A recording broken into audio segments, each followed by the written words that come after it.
Hi, I'm Michelle the Irritable Vegan, and today's video is gonna blow your mind.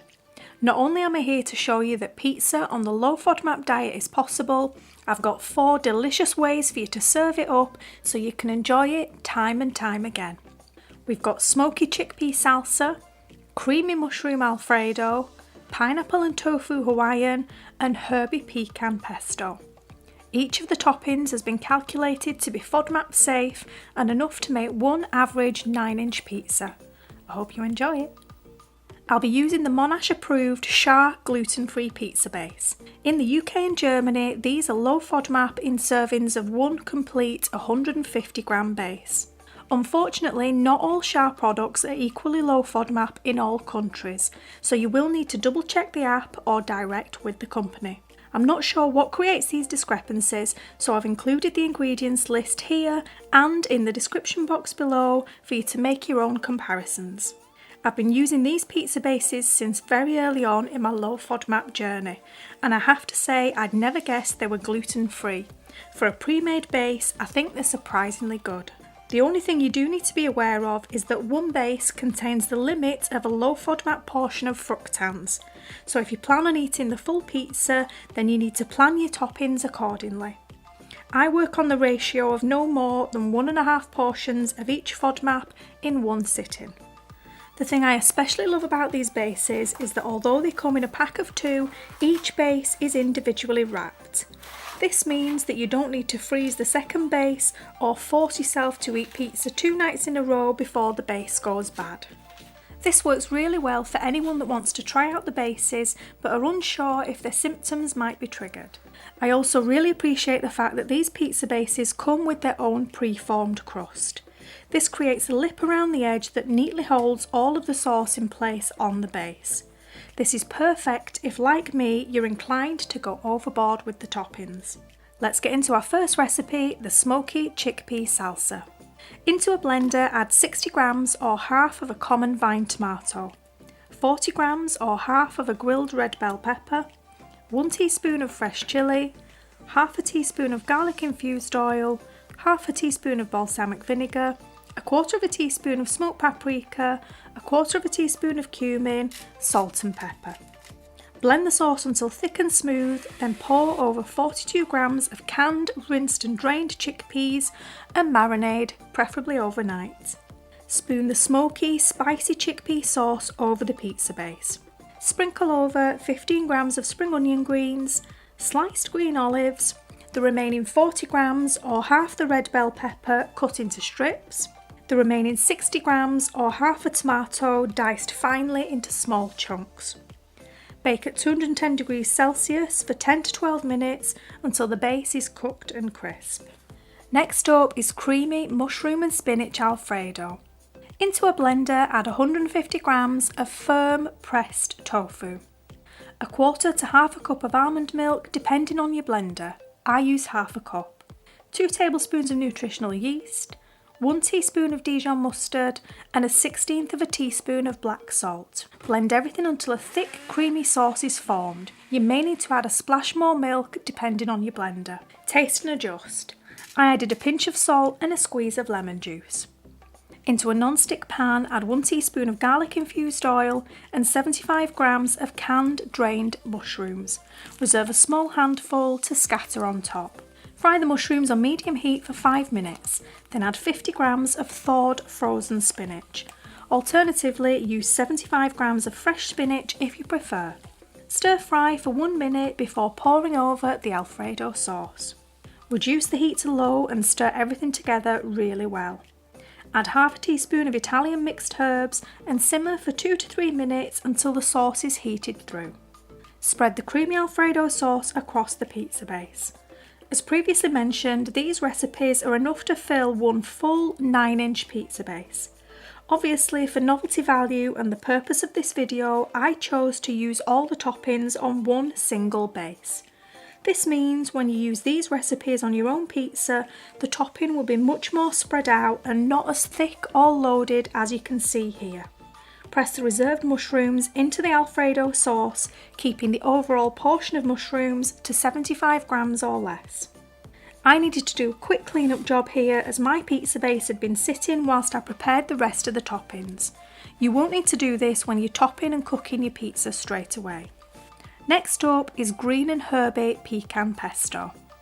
To a large, dry, non-stick pan, add 80 grams of chopped kale leaves and the zest of an unwaxed lemon. Keep the kale moving around the pan, but you're looking for it to become lightly crisp and slightly toasted at the edges. This takes about 5 to 7 minutes. Add the toasted kale to a food processor along with 50 grams of fresh rocket leaves and 10 grams or a large handful of fresh basil. Sprinkle in 2 tablespoons of nutritional yeast and 2 tablespoons of garlic infused oil. Squeeze in the juice of half a lemon and a generous grind of salt and pepper. Blitz until a thick pesto is formed, adding a splash of water to loosen if needed. Spread the zesty green pesto across the base and top with 10 grams or roughly 1 tablespoon of finely chopped pecans. Sticking to 10 grams keeps the total fructan serving to 1.5 serves per pizza.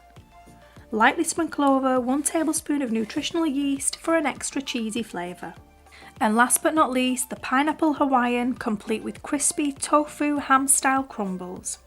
Whisk together 1 tablespoon of olive oil, 1 tablespoon of soy sauce, 1 tablespoon of maple syrup, half a teaspoon of Vegemite, you might need to get your hands a little dirty for that one, 1/4 teaspoon of smoked paprika, 1/8 teaspoon of cayenne pepper and a generous pinch of black pepper. Whisk everything together and adjust to your liking. Mine needed some acidity, so I added half a teaspoon of balsamic vinegar. Roughly break up 150 grams of firm pressed tofu into small bite-sized chunks.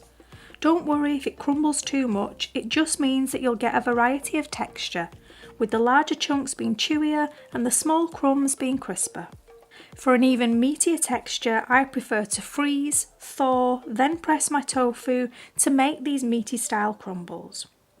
Pour the marinade over the tofu, then using a basting brush, work it into the tofu really well to ensure all of the tofu is generously coated with the marinade. You can do this step a day ahead and leave the tofu to marinate in the fridge overnight if you prefer. Once you're happy that all the tofu is coated, bake in the top of an oven at 210 degrees Celsius for about 20 minutes. To save time, you could consider this the preheating stage for the oven and then go ahead and cook the pizza right away as soon as the tofu is done. Whilst the tofu cooks, we'll make the marinara sauce. Into a blender, add 120 grams of chopped common vine tomato, 75 grams of grilled red bell pepper, either grill your own or use the ones from a jar, 1 teaspoon of fresh chilli, salt and pepper. Blitz together until smooth, then simmer for about 10 minutes on medium heat until the sauce thickens and reduces by about 1/3. Spoon the marinara generously onto the base. Sprinkle over 15 grams of finely chopped spring onion greens. Add chopped pineapple, keeping the serving size to 70 grams or less. This keeps the overall fructan serving to 1.5 portions for the whole pizza. Crumble over the cooked tofu ham using a mixture of large and small pieces for variety. So there we have it, inspiration for 4 very different but delicious low FODMAP pizzas. For the sake of time and my waistline, I've added all of the toppings to one base, but each of these recipes should be enough to top one whole 9-inch pizza. The cooking time for these Schar pizza bases is 10 to 12 minutes at 210 degrees Celsius. If you're using a different brand, then cook the pizza according to the manufacturer's instructions. As I mentioned in the beginning, these are Monash approved for the full base. If you're mindful of keeping your toppings low in fructans, then there's no reason why pizza can't become a possibility for you on the low FODMAP diet. If you're unsure or feeling a bit nervous, you can always make one to share to test your reaction and see how you go. Not only is pizza a quick and satisfying weeknight meal, but it's a great option to serve at a party, buffet, barbecue or family get-together. If you have children or teenagers following the diet, then putting pizza back on the menu is bound to score you some brownie points. I opted not to add vegan cheese in order to keep these safe for elimination phase. In all honesty, I'd probably add some for myself now I'm in the personalised phase. Soy cheese is listed in the Monash app as safe at 40 grams, but it does contain both GOS and fructan, so you would need to be extra mindful of your additional toppings. These 4 flavour combinations are so rich and tasty that you're unlikely to miss the addition of cheese at all. I'd love to hear if you've experimented with pizza in your low FODMAP journey and what toppings or flavour combinations you've tried out. If you've not yet given it a go, I really hope this video has inspired you.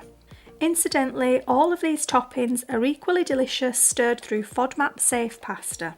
So if pizza really isn't your thing, then there's no reason to miss out on these 4 delicious recipes. Please remember to tag me over on Instagram in all of your recipe recreations. As always, thanks so much for watching, and I'll speak to you soon. Bye!